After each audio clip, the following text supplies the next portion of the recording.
What's up everyone, I'm on a mission to get every single Hearts of Iron 4 achievement, including the mod exclusive achievements for every major mod. There's a total of 724 achievements to get and we're already at 30 out of 724. If I can't get all of these achievements before the channel hits 50,000 subscribers, I'll have to make a Hearts of Iron 4 hour-long documentary as my punishment. So please make sure to drop a like and subscribe. For today's achievement run, we're going to be heading into a personal favorite, the Novum Vexillum mod. If you don't know, the Novum Vexillum mod is arguably the best modern day mod on the market. It's simplistic with the same flavors you can get from the Millennium Dawn mod, and because of that you can have more fun with it. As for our nation, the nation of choice for today is going to be the Winter Bear of the East. It's Russia, and that bear is going to help us towards our 4 target achievements for today's video. 1. I don't really like Putin, as Russia keep relationship with Canada above 90, and Putin is not the leader of Russia. 2. Ninja Slayer, as all countries except for Japan kill a Japanese spy. 3. Poland can into space, as Russia kill 100,000 Polish soldiers, no more than 10,000 Russian soldiers should be killed. And 4. The Black Sun covers the world, as any country, all countries should be fascist. It's gonna be a long one. Let's get stuck in. With our goals intact and 2 achievements requiring us to abandon Putin and his reactionary party, our first act of business will be to change our ideology. Looking at the focus tree, it's surprisingly small. Our only ideology options are reactionary Putin, social liberal EU integration, or the communist resurrection. Thinking ahead on our game plan, I think we'll aim for the peaceful reform and EU integration. After joining the EU, that means we'll have EU protection and maybe even get cozy towards NATO. This will allow us to eat non-EU and non-NATO nations with, little resistance. And after that, we'll build up and then go for an ideology switch through advisors. We'll hire this guy, Lazar Shvezhov, the fascist advisor, and slowly make the change. We're also going to set up our intelligence agency and set people up in the area around Japan. Hopefully we can remove one of the Japanese spies over time and, get that achievement. I'll see you guys when it's EU time. Now that the Grozny offensive is finished, it's election time. We've been given some choices to choose from. We've got Putin's reactionaries, Zhirinovsky's nationalists, Zyuganov's communists, or Yavlinsky's social liberals. Looking at what's on offer, I think our best bet is going to go with Zhirinovsky. I don't think it'll stop me from joining the EU, but maybe stop me from joining NATO. Plus, nationalists are closer to fascists than the others and gets Putin out of power, so why not? Let's go nationalists. We're now in 2004 and we're still sitting quiet in our borders, but we've encountered a pickle. In our leadership battle, although we chose the nationalists and not Putin or the communists, we still can't continue down the EU tree. It's mildly disappointing, so to play it safe and fight the good fight, I tried to slowly turn democratic. I've hired an advisor, and for the last 2 years, he's been pumping and pushing for us to turn democratic. Progress is a little on the slow side though. I've been waiting for him to get us up to 50%, but it seems he's now forever stuck on 23%. I'll swap him out for a fascist leader and start doing a course correction. That's if that's possible to begin with in the first place. Anyways, this is going to be a long one. I don't think we'll be combat ready until at least 2015. So in the meantime, I'll start to wake up the bear, get us armed and ready for a fascist Russian to bite the Westerns. Now into the year of 2009, the Great Reformation has been completed. If you take a look at our name, we've now turned into the new Russian Empire with a cool little flag to go along with it too. Because we've changed to fascist, we've also lost all of our faction members too. This leaves us with one option and only one option. It's time to return to the borders of the Great Russian Empire and maybe even blend them with the borders at the height of the Soviet Union. With our new leader, Andrei Savalev, anything is possible. So whilst I'm getting ready for a strong push into non-NATO Eastern Europe, I just got a notification. China's at war with Taiwan and it's hot. Like real hot. It's East Asia versus Taiwan and America. I think we're about to see an IRL version of the Fallout universe because this is insane. Rip Taiwan, rip America. It's finally go time in Mother Russia. 2011 is screaming for some European action and she's about to get it. Our first victim is Estonia. I'm sorry, but it's the border restoration time and Tallinn needs a Russian flag and a nice cup of vodka. Let's go Russia. Declaration time. Starting off though, it's looking all green and positive. I think this is going to be an easy one, as long as no one backs them up. It seems Russian air support and Russian tanks reign supreme. Estonia is about to collapse and be added to the collection. This is crazy. Next?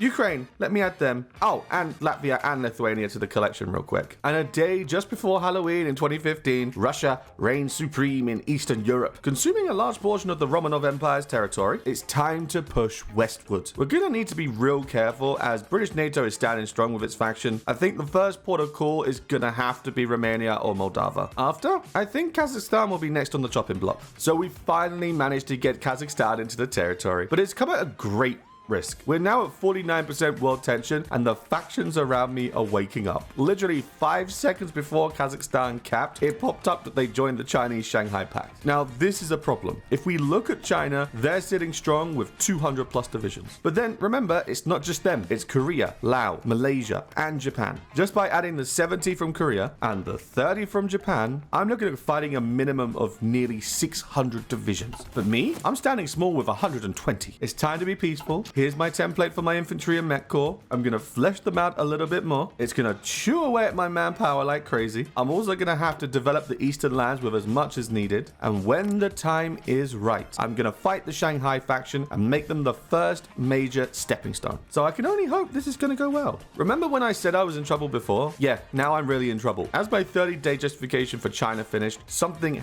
big happened. China finally made peace with America and they won. They're now in the process of bringing all their troops back to the mainland, but look at what they did to America. I have no idea how or why, but America just broke. Neither of these Americas are puppets or anything to do with China either. I'm absolutely mind-boggled. Time to launch the offensive and do an old-fashioned blitz to press through. I need to get China to break before their troops make it home. Wait, maybe there was no need to worry at all. We're dominating them. Maybe our template is just more fleshed out than theirs? Also, big shout out to Azerbaijan. Our ally just hopped in and is immediately breaking down Iran. Come on, let's go. We've got this. And it's peace deal time. As you can see, we did 90% of the work, so of course I'm going to make sure I make the most of it. See you after the peace treaty. Post-peace treaty time. Azerbaijan got a lot of loving and managed to eat Iran and a little bit of Japanese Iraq. We ate all of China and Korea. Then we puppeted the rest. I was also looking around to see what my new puppets look like, and I found Thailand. I got one word for you.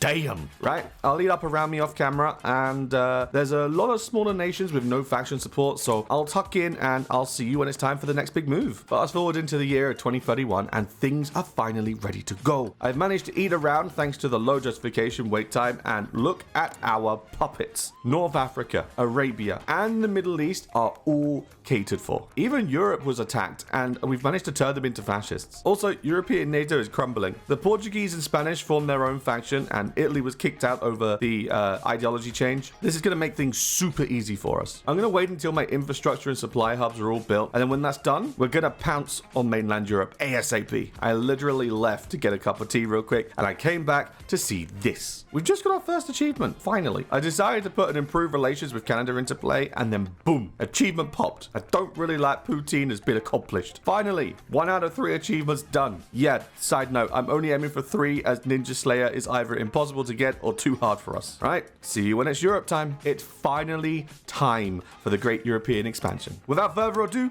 let's go. It's looking pretty good. Let's push and get this wrapped up. Clip 18. And there's the peace treaty. Europe is now mostly done. I left Poland for the sole purpose of maxing out their casualties at the end to try and get like a last ditch effort to get that achievement. For now though, I'm going to go off camera and see if I can't eat all these smaller nations up now that there's like no major factions left. Plus, I need to feed my puppets around the world. We have 2 in South America, 3 in Africa. It's time to feed them up and maybe pick up some more along the way. Finally, in 2039, the world is looking a little bit more united under one banner. Now, I know you can tell I've skipped quite a lot in the whole show and tell department, and I've got 2 reasons for that. 1, I've been filming this video and doing off-camera grinding for the best part of 5 days. 2, I kind of forgot to film because I locked in a little bit too hard. Looking around the map though, we've only got 1 major enemy left to really deal with and then clean up the remaining parts. That 1 enemy is going to be India. So let me prepare for the final wipeout and then we'll get it all done and dusted. Oh, and Poland? I decided I'll save that for a future run when we might have to do a Commie Russia playthrough for a different achievement. It's finally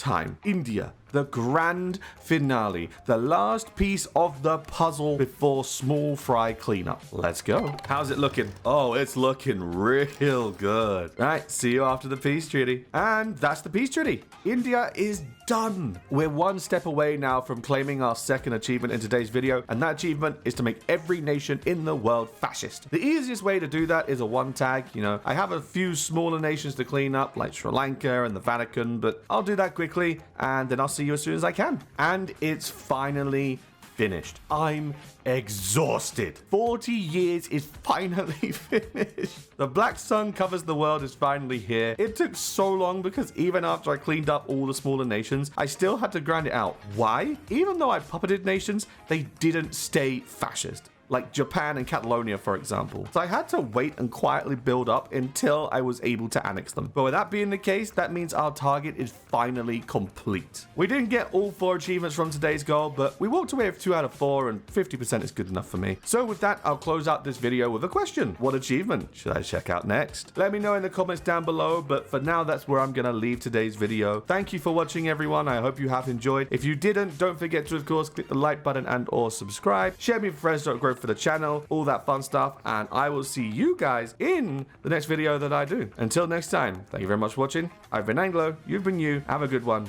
and ta-da!